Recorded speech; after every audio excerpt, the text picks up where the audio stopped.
မင်္ဂလာပါ မင်္ဂလာပါဗုဒ္ဓဘာသာအယူဆမှာယတနာဘယ်နှပါလဲ သုံးပါ ယတနာ၃ပါးပါလေ တရားရင်တရားရတန်ခါရ Yes ဒါပဲဒီလိုလေးဟုတ်တယ်နော်ဒီလေးယတနာ၃ပါးမှန်တယ်အပေလေးဖို့သိလားအပေလေးပါရှိတယ်ဘာကြီးပါလဲအပေလေးဖို့နဲ့မှာ နေရ ဘာလဲ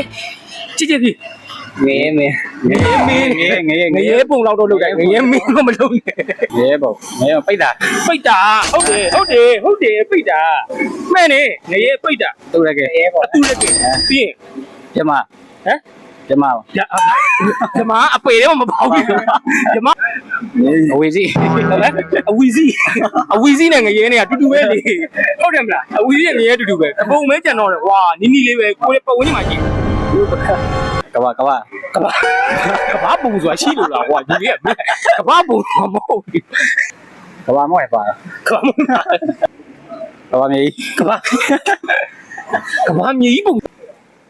မင်္ဂလာတရားဘယ်နှပါရှိလဲ ငါပါ ငါပါနေလုံးနဲ့နေလုံးနဲ့